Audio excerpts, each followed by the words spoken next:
Sir Ridley Scott was born November 30th, 1937 in South Shields, England. Born 2 years before the Second World War began, Scott was brought up in a military family. His interest in science fiction began by reading the novels of H.G. Wells as a child. He was also influenced by science fiction films such as It, The Terror from Beyond Space, Day the Earth Stood Still, and Them. But his full attention was not fully caught until he saw Stanley Kubrick's 2001 A Space Odyssey, about which he said, "Once I saw that, I knew what I could do." Scott obtained a diploma in design at West Hartlepool College of Art. Then he went on to study the Royal College of Art in London, contributing to the college magazine Art and helping establish the college film department. For his final show, he made a black and white short film, Boy and His Bicycle, starring both his younger brother and father. In February 1963, Scott was named in the title credits as designer for the BBC television program Tonight. After graduation, he secured a job as a trainee set designer for the BBC, leading to work on the popular television police series Z-Cars and a science fiction series Out of the Unknown. In 1965, he began directing episodes of television series for the BBC.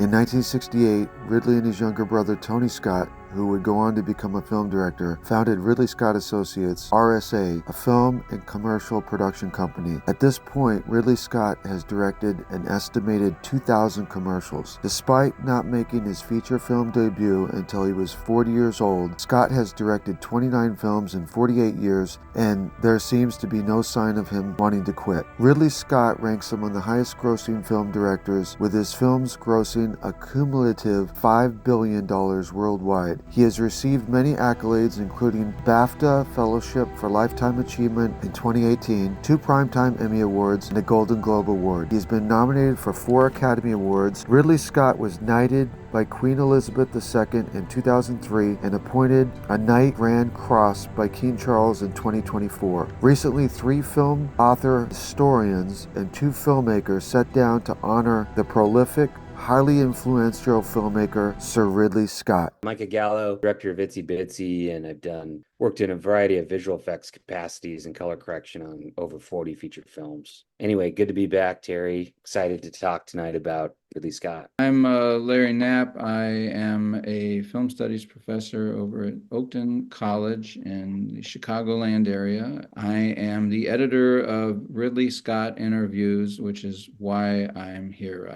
which needs a second edition. So that's probably something I should be working on right now.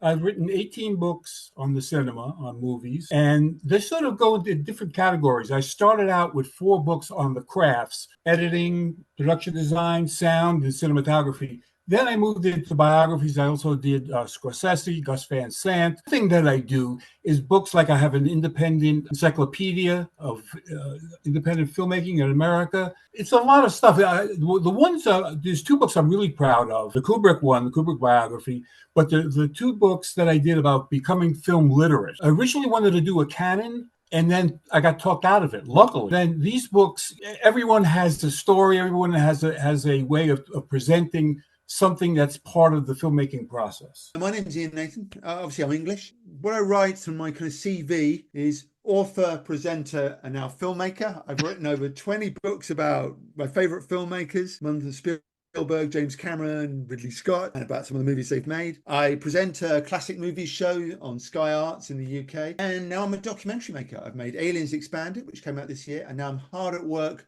on The Thing Expanded. Hi, my name is Terry Wickham. I'm an award-winning filmmaker of Devil's 5, Double Vision. I recently directed a movie called Beginning of the End, which is part of a horror anthology. It has the same name. Actually directing another one of the movies for the film, which is called A.I. For my favorite Ridley Scott movie, I chose Blade Runner. Difficult decision, but I feel like it's a film that, as I've watched it, it's grown in stature for me over the years. For me, for my money, his most visually stunning movie. And I think the impact that it's had on other filmmakers, on pretty much all artistic visions of the future, even if they're the opposite of Blade Runner, I feel like they've seen Blade Runner. The movie that of his I've probably watched the most. My favorite Ridley Scott film is Kingdom of Heaven, the director's cut. because the historical epic is one of his great strengths. And I feel that that is the most realized historical epic that he's ever directed, even more so than Gladiator. And it also has scope. It has a great transition from the dour European location to the Middle East, much more light, and he even gets to indulge a bit in his fixation and fascination for Lawrence of Arabia. Some Ridley Scott films have a bit of an ideological agenda. For all of his medieval films, not very fond of the Catholic Church, the overall project of medieval Europe. I feel like he also is able to address that coherently in the film, rather than the other historical film I really love too, which is 1492, Conquest of Paradise. Kingdom of Heaven is just magnificent, fully realized in every way. You know, it's interesting. I was thinking about this, and there's so many that you could mention. And I'm going to mention one that probably doesn't get mentioned a lot. White Squall. I love that movie. It has so much. Jeff Bridges is fantastic. The ship, the boys. I mean, the whole thing, the whole relationship with the boys. And of course, the squall sequence is like one of the most remarkable things I've ever seen. And one thing I want to say right out of the top is that, yes, I call Ridley Scott a visualist. A lot of people have called him a visualist. Why, he doesn't tell a story? He doesn't work without. The thing is, the reason I did those craft books is you tell a story with editing. You tell a story with production design. Sound tells the story. All these things are part of your tools. And Ridley is a master, especially cinematography. I always find favorite questions very hard because I'm very greedy and I want all of the things, But I think I can answer this one quite easily because Blade Runner has stayed with me since the day I saw it at age 12 and came out a little bit confused about what it was all about, but genuinely haunted about what film could do. Every time I watch it, which is at least 2 or 3 times a year, it has the same effect for me. I find more in it. I think it's one of the great films. I think it's the science fiction Citizen Kane. I think it's up there. And people who say it haven't got a plot are watching a different film to me. My favorite Ridley Scott movie, which was not, believe it or not, was not easy for me to choose. I didn't have an obvious choice. I had to really think about it. But when it all came down to it, it was the one that I felt I could watch over and over again. I've actually seen it more than once. It made me emotionally satisfying besides the visuals, the action, the performances. And for me, it's not even the action in the film. I think it's the heart in this movie. I think my favorite Ridley Scott movie is Gladiator. I just think that you're talking about that wheat field walk in the beginning with the shot and then what that means for Russell Crowe's character, what happens to his wife and family. Joaquin Phoenix being such a snidely little weasel of a man that's kind of a backstabbing, double-crossing, jerk. And then you've got Connie, what's her last name? Nelson, I think. Connie Nelson. She's really great in that. All the, Oliver Reed. There's so many aspects of it besides just the fighting. I just think that Hans Zimmer's music, the look of the movie, Hans Zimmer's music is haunting. It's very inspiring. I haven't seen the new one yet, and I want to. That is my favorite Ridley Scott movie is Gladiator. I get it. Shows Alien. I feel like it was the biggest leap for him as a director into the film world. I know he had done a lot of commercials. He had already made The Duelists. There's something about Alien that really cemented his stature in the film culture, in the movie culture at large. I think still to this day stands as a movie that probably people who don't even know who Ridley Scott is, which are few and far between, know of Alien. And that's the impact that film's had culturally. Let's face it, his greatest achievement is Blade Runner. He is sort of like Orson Welles. His second and Alien and his third film, Blade Runner, are so total cinema. They're absolutely absorbing. They change film genre. They remain highly influential. The Alien franchise is going strong. But Blade Runner is so damn cinematic, such a triumph of mise-en-scène. I want to say Black Hawk Down, because I feel like Black Hawk Down is also another trailblazing film that redefined how the war film looks post 9/11. every film made, even with Eastwood's American Sniper, you sense that Black Hawk Down has influenced the aesthetics of the American war film, even though technically it came out before 9/11. Ridley Scott had discovered a lighting and the cinematography and the tone and the pacing. He really provided a new template for filmmakers as they were struggling with bringing the Iraqi conflict into being in cinema. So Blade Runner towers over them all, but I do believe that Black Hawk Down does deserve some recognition for also contributing something to film language and history. Forget not a film. What I would think is remarkable, this man makes feature films constantly, one after the other.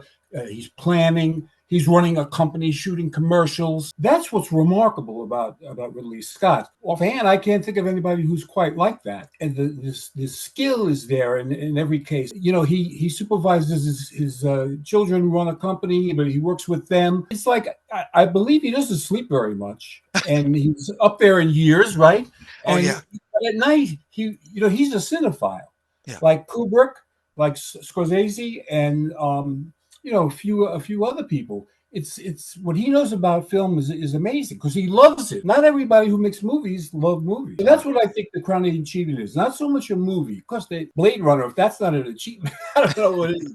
But that whole ball of wax that he does, that deals with over and over and over again, and just keeps going. You know, what I do is I might generalize this question. In terms of Ridley Scott's greatest achievement, I genuinely think he is the best eye in cinema.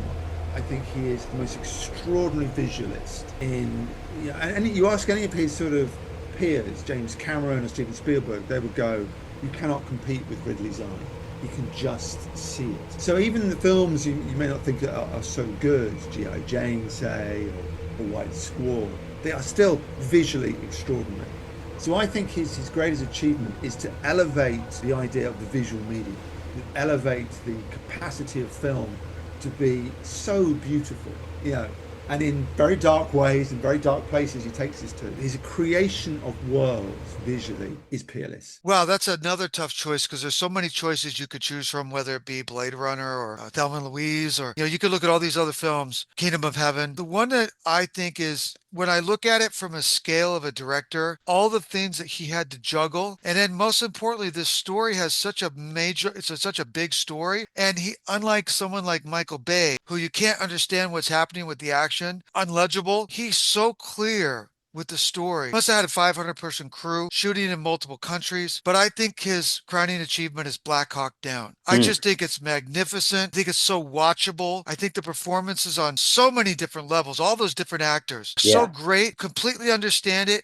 He's going, talking about the other side and the Americans, and it's just so, you feel the suspense, you feel the action, you feel even for the people there when they're trying to give them food at the beginning. I just think Black Hawk Down is like, it's a major achievement. It's definitely an ensemble film. I mean, it's as if like if Altman made like a war movie, like it has that many characters, that many threads that it's following. It's kind of incredible. And he never loses sight of the story. And I think the way he filmed it, he probably established new ways of filming movies like that. You can see so many people copying Ridley Scott. He's not a follower, he's an innovator.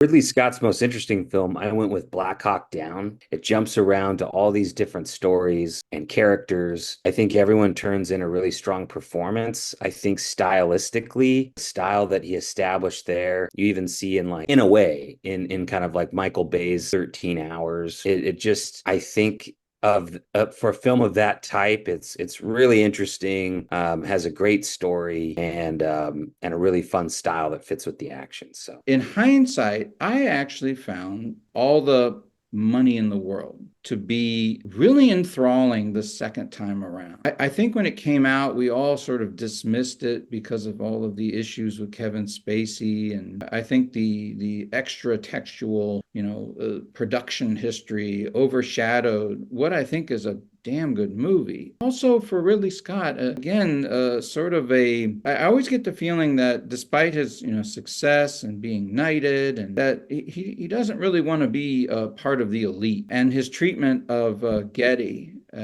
in the film, and how, you know, the uber wealthy consider themselves to be modern day Roman emperors, really drives the film. It has this demented poetry to it because of it, and it stays with you. I was surprised after I watched it again that it lingered with me. And since I like to give two, my other interesting film is again 1492, Conquest of Paradise, because I feel like it's his great analog historical film, so committed to bringing that experience to life, to giving us a sense of what it was like to challenge, you know, what people considered to be reality itself. I always hang on to 1492 a bit, despite the fact that it is not politically correct. And I really like Gerard Depardieu in it too. I'm going to sort of surprise people. A good year. You really should, if you're going to do a biography. Kubrick had 13 movies, so that was easy, you know. Yeah. Ridley Scott had a lot, and I committed myself before seeing every one. I've seen most of them. So a good year comes on. This is, 6 years ago, whatever. I'm saying, come on. And I was even having trouble writing it in the book. But since then, I think, what's really interesting and remarkable about it is, first of all, the relationship with those kids, with the Russell Crowe as an adult, the kid, the little girl, scene where she swims to him is really incredible. And now, the thing is that Ridley Scott and the writer, I believe, lived very close together in France. I don't think Ridley thinks anything is a pop, but I think he thought it was cool that, that they could do it and around their own property. Well, look at that again. Here's a movie that looks beautiful, but I think somehow he still makes the crafts and everything look appropriate for the movie he's making. He doesn't take a style and shove it on every movie. Interesting. It's a good question. I'd say two answers to this. Thelma Louise, because I think it's a film he resisted, and he was going to produce it, and they were looking for other directors, and he was helping with casting. The story goes, he was going to put Michelle Pfeiffer in it at the time, and she was going, well, who's going to direct? And he says, we're trying, we don't know yet, we've got different ideas. And she just went, why aren't you doing it, Ridley? I don't know. Why am I not doing it? And he went away and thought, I should do this. And I think it's the other Ridley classic maybe we don't talk about. We don't talk about Thelma Louise and Ridley. We'll forget that he directed it. And it's such an extraordinary film and such a fantastic piece. It's obviously a feminist piece, and Ridley is a kind of feminist filmmaker. I don't know, he consciously is, but he is. And it's an incredible depiction of America. Got two brilliant performances in it, and people, again, he often gets criticized as not an actor's director.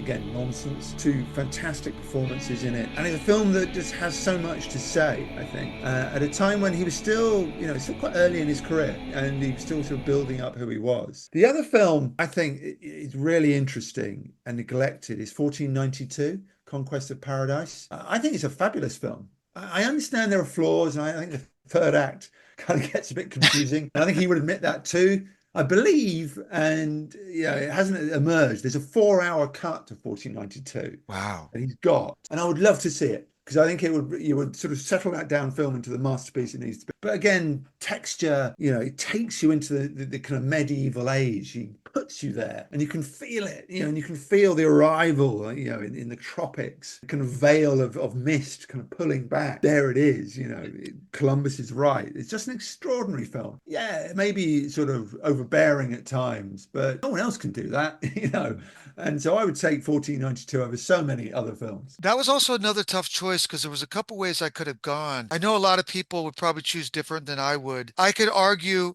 which I know a lot of people don't like this movie, but I saw it when it first came out in a giant movie theater in Germany when I was in the army. I'm not saying it's my choice, but it was almost my choice. But I saw Legend when it first came out with the European version with Jerry Goldsmith's score, and I watched it in German. I knew if I saw it, I didn't have to hear the dialogue, because Ridley Scott's such a storyteller visually, and with Rob Bottin's The Devil with the horns and it's beautiful. And oh my God. As like a triptych of that type of, because he did this thing of compressing space with a lot of long lenses. And he did it with Alien, and then he did it with Blade Runner, and then he did it with Legend. And kind of that was it. He kind of moved on to a different style after that almost. Yes. And so I mean it kind of fits with that. I agree. And so that wasn't my choice, but it was almost my choice. But my choice was a film I had not seen until this year. It was actually his first film, The Duelists. What I thought about the movie was it was a startling debut film. And the word that I would use to describe it the most, because it didn't really leave me after I watched it. It's not a horror film, it's not a supernatural film, but I would call it haunting. It was very haunting. The fact that these two guys duel each other over a course of 20, 30 years, you pretty much thought one of them is going to die, especially the Keith Carradine character, Harvey Keitel always wanting to fight and Carradine really not wanting to. The fact that I know he didn't have a huge budget, obviously he didn't have a reputation at that time as a feature director, but the locations and feeling like we were back in the like 1700s in those countries with it being cold, you could kind of feel like Napoleon was somewhere close by. I just thought it was beautiful, and it's not something you forget.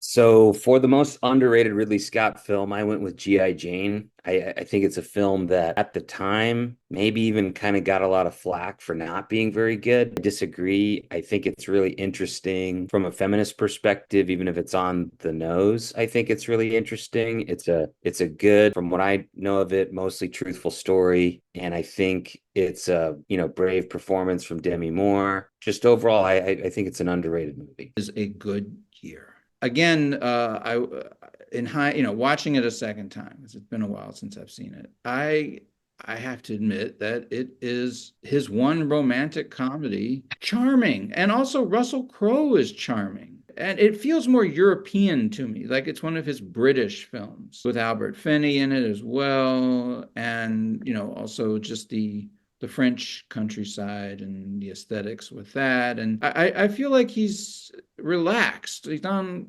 holiday with this film. And I know that it has a rather poor reputation with some people, but I was smitten with it, I have to admit. And I think it might be my favorite of his Russell Crowe films. The movie is The Counselor. I saw it knowing I had a contract and all that, knowing I was doing the book on him. It starts, but then it's starting to get more and more intense. And I'm telling you the truth now. I'm sitting here, my wife is sitting here, we're watching the movie.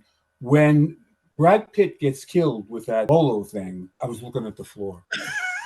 I was going like this up and down, But I got friendly with the managers, and there wasn't that many people there to begin with. You know who was there when the lights came up? Who? Me and Harry. It's my wife. That was it. Rough movie.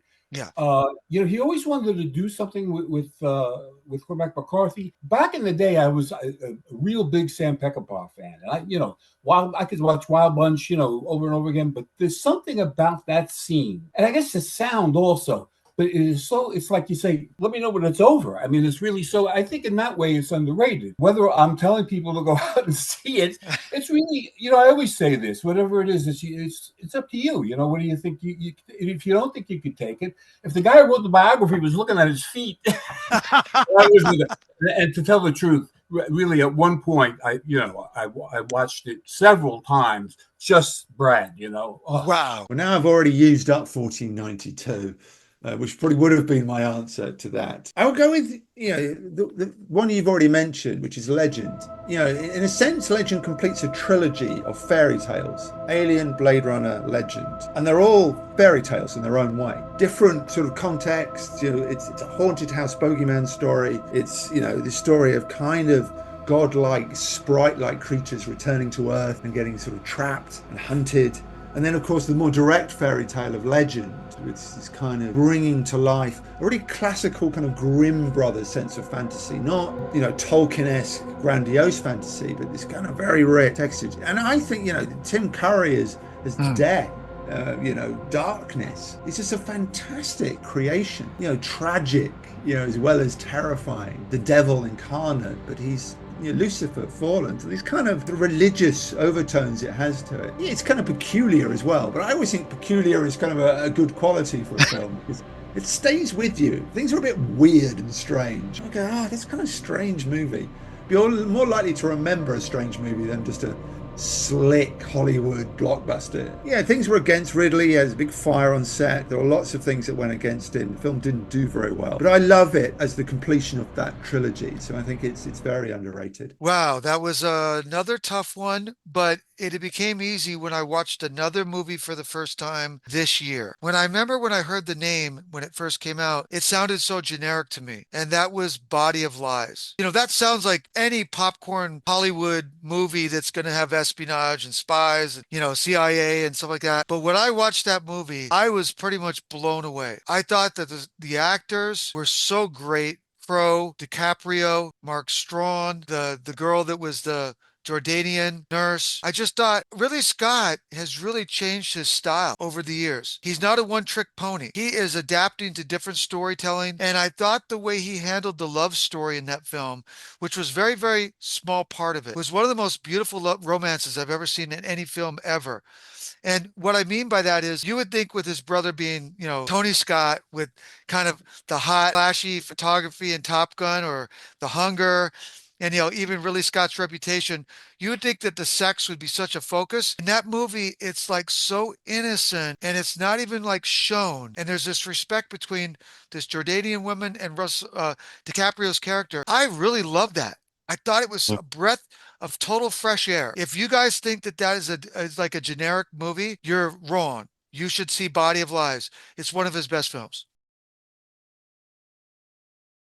So for the best acting performance in any Ridley Scott film, I went with The Martian, just because. And look, I'm not in all cases like a huge Matt Damon fan. I respect the guy. I don't necessarily go see movies just because of him. But I have to say the Martian is largely driven by his performance, because he's mostly alone, kind of like a man on an island type movie, but it's on Mars, and he's really captivating. I mean, he manages to carry the whole film. Every movie star, when they're the lead, is carrying the film, but he truly carries pretty much an entire movie. I mean, something that could have been in another lifetime or another universe could have been a low budget indie movie, instead is a big budget Hollywood movie, but totally driven by his performance. So the best acting in a Ridley Scott film is Nicolas Cage in Matchstick Men, because Ridley Scott, when he works well with stars, with established stars, and defines them and what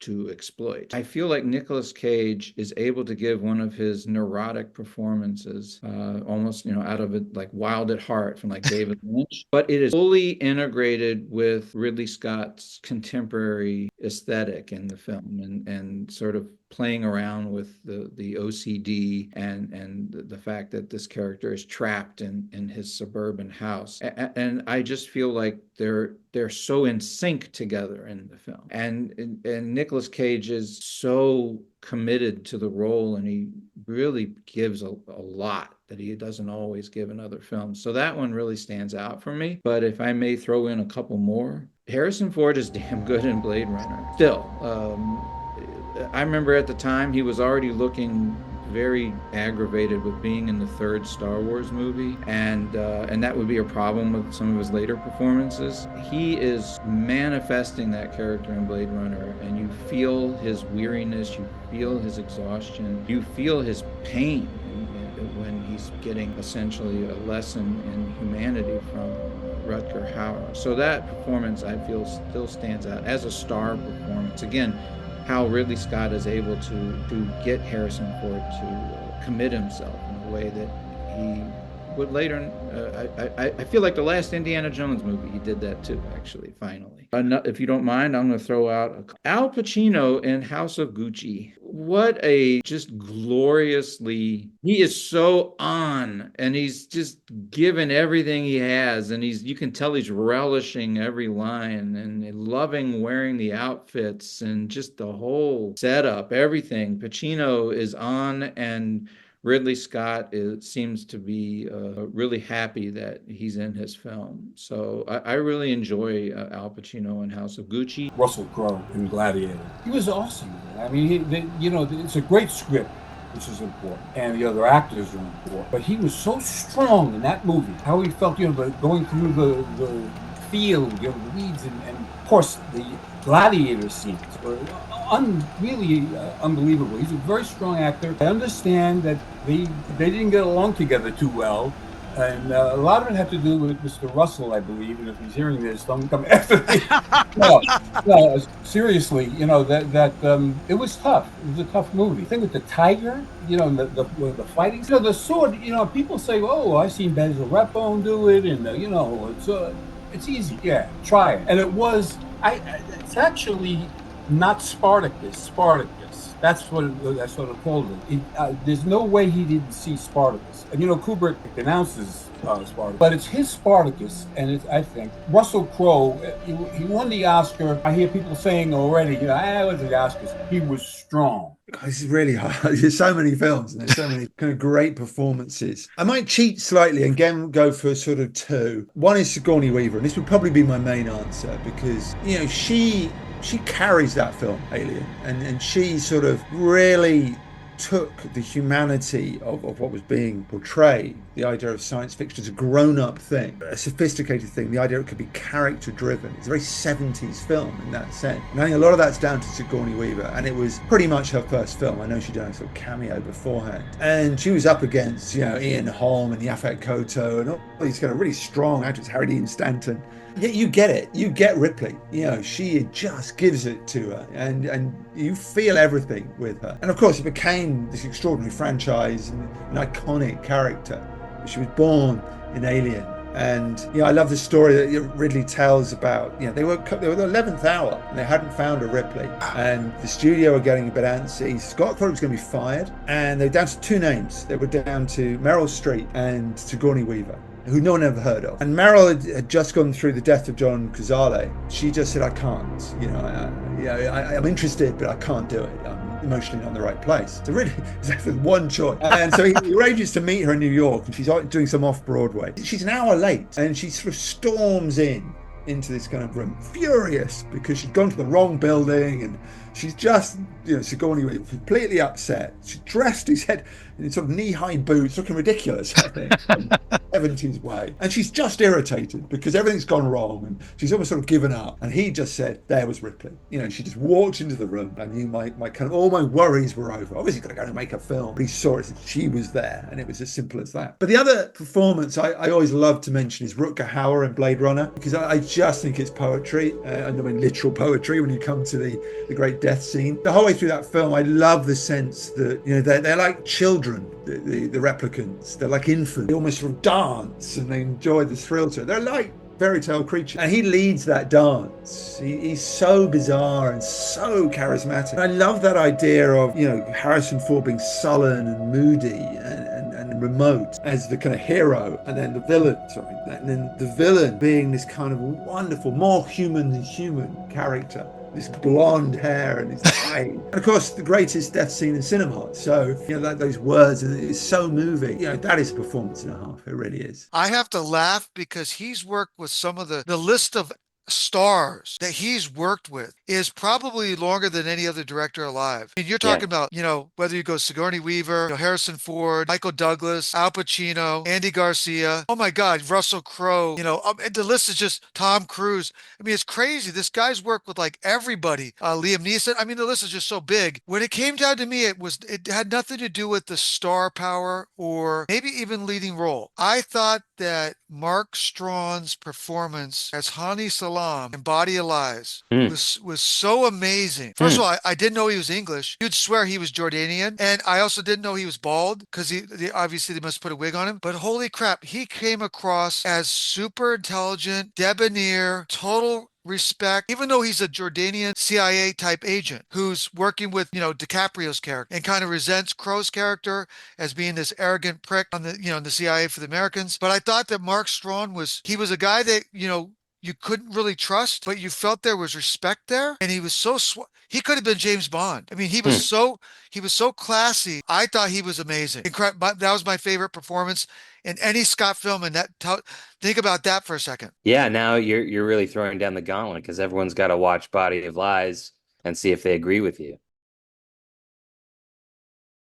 For the greatest shot in a Ridley Scott film, I struggled with this one partly because, I wasn't able to really pore over his entire filmography the way I would have liked to prior to this meeting, but I'm choosing the movie Legend. And I feel like the movie Legend has a lot of really beautiful photography in it, especially given the fact, all the dramatic trauma that he went through on that production of, losing the majority of the set and the fact that he still made something that's so visually stunning, that I think you could almost pick most of the shots in that film. But I guess if I were to pick a sequence, it would maybe be the one where she touches the tip of Unicorn.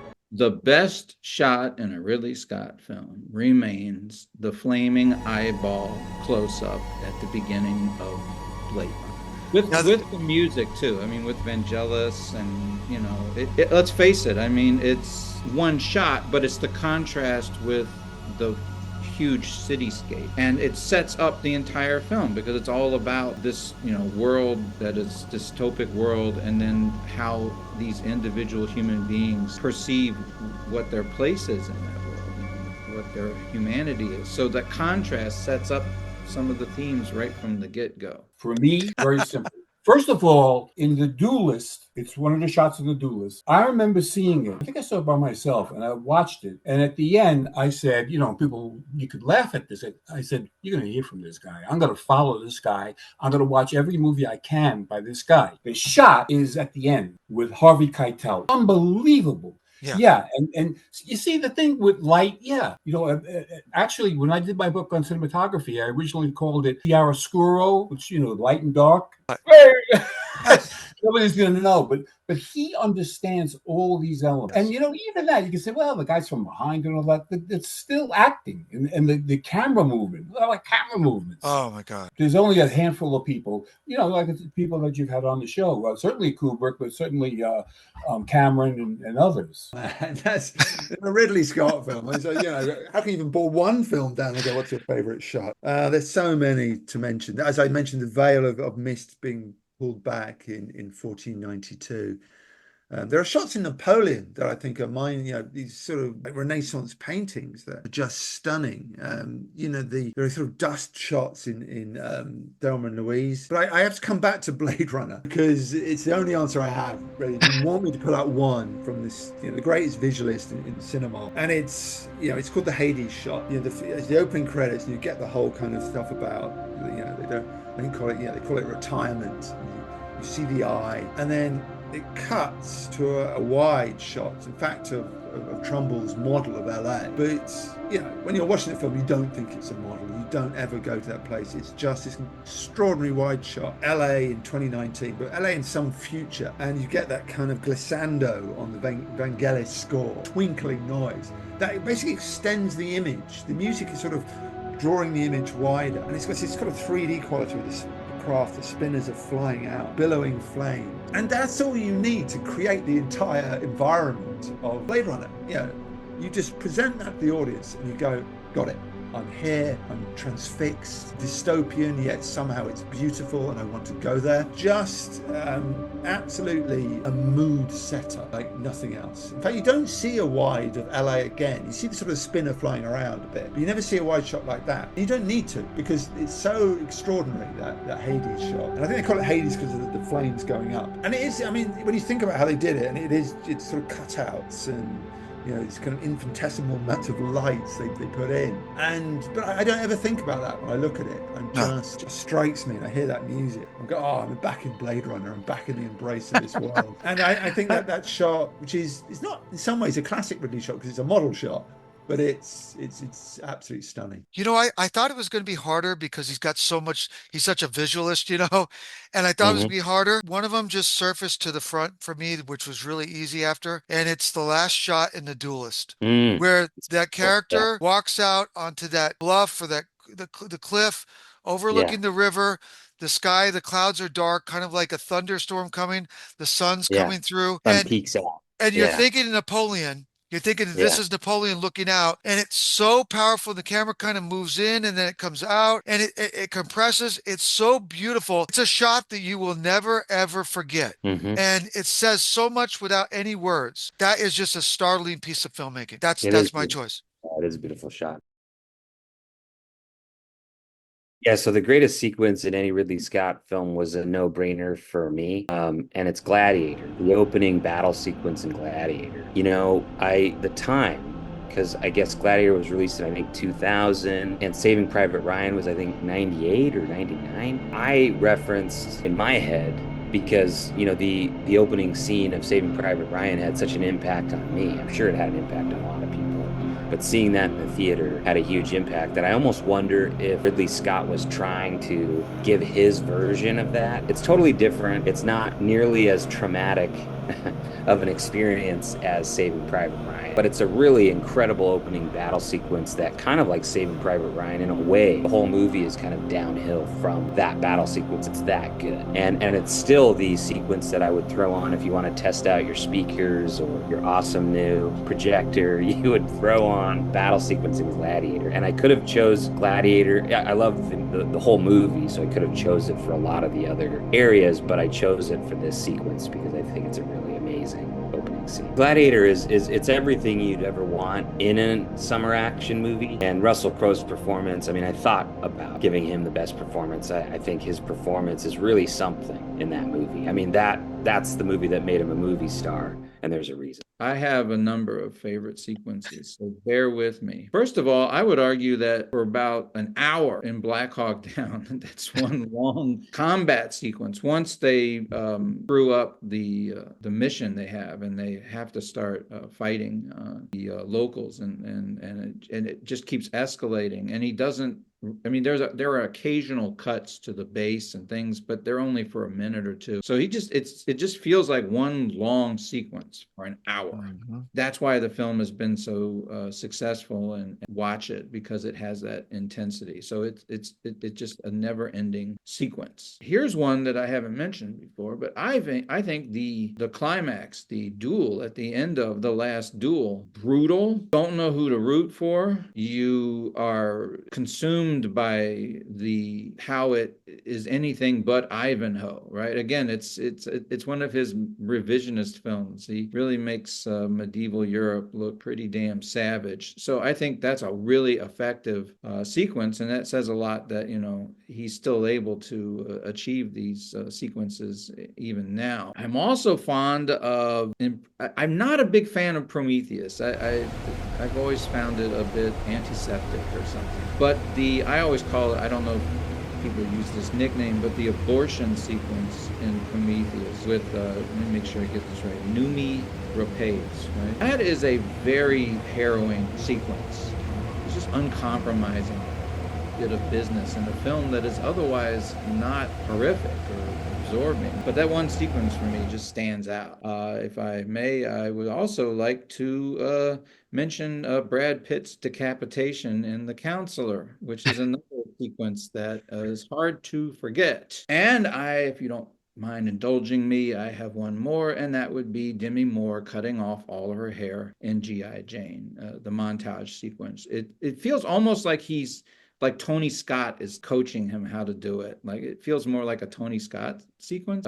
Really like the jump cuts and just the way that he stages it, and it really sort of gives the film this new charge and momentum. So it's interesting because sometimes people are not sure what a sequence that I think is amazing is in Blade Runner. It's when what's her name, Chris, they get into that.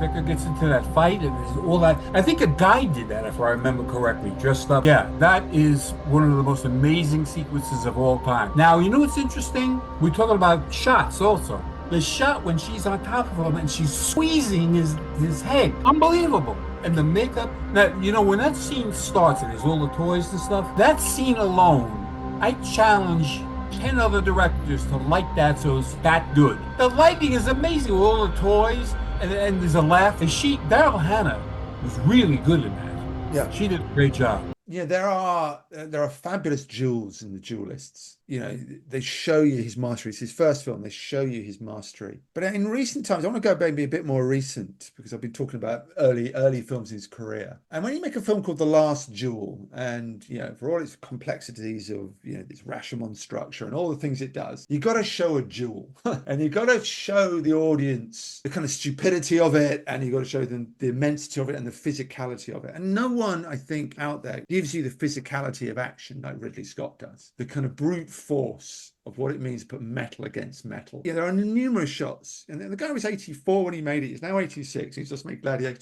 II, Napoleon. Extraordinary. But that duel is just an absolutely fabulous piece of choreography, production design, sound editing, and camera placement. And all of it comes straight from Ridley. He goes, right, we'll do that one from there, one from there, one from there. And he builds it up, this kind of collage of sequences. And he puts you into a medieval duel, and it's brutal and hard. And because you don't sympathize with either character, it's also really kind of a wrestling match about what we should care for as well. It's a very complicated sequence emotionally. I just think that's a staggering thing to be doing. All these young punks who come along and think they put together sequences. And Ridley, who's in his 80s, just goes, I'll show you how you do action. This is how you do action. And it's not even the film. It's not even an action film. It's just the end piece, this kind of long, rather talky drama, sort of courtroom drama almost. But you get to that duel and you're there. You are absolutely in the midst of it. I thought about that with so many great movies he's made. Kind of came down to kind of easy for me. I don't know how many people could criticize this. Not that they would need to choose it, but that it's not just brilliant cinematically. Editorial, cinematography, music, sound design. It's the last 20 minutes of Alien. It's just, that the smoke and the flashing lights, and you have the countdown going. And she's sweating, and then the alien and her kind of meet in the corner and almost see each other. And then she goes in that little part of the other little ship, and then the alien's hiding in there. She's in her underwear, and you think the alien's going to kind of oh my God, the way he played that last 20 minutes, it is just, it's breathtaking, leaves you breathless, right? Would you agree? Yeah, absolutely. Absolutely. It's the whole movie works well, but the dinner scene and that end sequence work extremely well. And those are the things that I think leave, at least on first viewing, maybe some of the largest impact. And when you say there's no director who live could criticize those last 20 minutes? No, I think it really comes together in that last 20 minutes, and it's a lot of tension, and it's a beautiful use of visual design, sound design, and all those components in a way that it, at least at that point, I don't think had been done that way. I agree with you, and I also think that probably what he did there inspired so many guys, including Cameron. Absolutely. Oh, absolutely. Absolutely. Again, this was not a copycat. He was an innovator, right? Right. And the fact that he made the ship kind of old and dirty and rusty and wet and that's Ridley Scott being production designer side of him. As we both know, he came from an art background, and you could see it. It's right there on film. No, and I mean, Cameron has said as much. I mean, he's said a lot of positive things about Star Wars, but he said even more positive things about Alien being kind of a slap in the face for him, as being that was his aesthetic. That was what he wanted to achieve, right? He wanted it to be like truckers in space, and the fact that this guy had done it before him got under his skin a little bit. Yeah, and I actually heard James Cameron say to Ridley Scott, I believe in some sort of interview, or maybe it was on a show, and Cameron said he always wanted to be Ridley Scott. I gotta tell you, I remember back in the 80s, being a young learning director, hadn't done much work. I remember my thought on Ridley Scott was that he was visually amazing, but had a coldness to him, and I believe that has changed. He has morphed. I would even call him a cinematic chameleon, and I honestly believe I don't know if I can talk about any other director who's gone back to the 14th century, to Crusades, the 1700s, 2035, Space, Martian, House of Gucci, which I haven't seen, but I know the story, going back to the 70s with All the Money in the World, which I just recently watched. First time, so he went in the 70s, back in the 70s in Brooklyn with American Gangster. American Gangster, going over to Japan with Black Rain. This guy, legend, going into a fairy tale with unicorns and fairies and the devil. This guy has gone to so many different places. Yeah. I don't know if there's anyone that's done more than he has that way. He's incredible. No, I agree. And I think, kind of after Legend, that's when you can't make that argument anymore. You can't make that argument about him being cold and removed because he completely changes his style after that film in a way. I actually feel, and again, I'm not arguing with you, but I actually Yeah. feel I recently watched Black Wearing again, and I Mm. rewatched Someone's Watching Over Me, first time Yeah. in like 40 years. Mhm. And I really felt that you're right about the look of those first three movies, but then the next two were very like 80s testosterone, still a little bit cold, but then when he did Thelma and Louise, it changed. Whether it was that female script or focusing on the two women, which was brilliantly done. That movie did not feel like Alien. It didn't feel like Blade Runner. It didn't feel like Right. Legend. He changed there. And I felt that was there was a breakthrough. I don't know how many other directors have done that as good as he has. And then, when he's done it with Gladiator and then Black Hawk Down. And obviously I didn't see Matchstick Men, but I heard it's a comedy and it's kind of totally different than what you'd expect. But it's comedic, but I would characterize it more as a drama. And it's a lot like, it's in the vein of Thelma and Louise in that it's this, Thelma and Louise is even grander in scope. Matchstick Men is really a chamber piece. It's really like this quiet little indie film that just happens to be directed by Ridley Scott. I saw for the first time, believe it or not, G.I. Jane, and I really liked it. I really liked it. I think he was brilliant on that.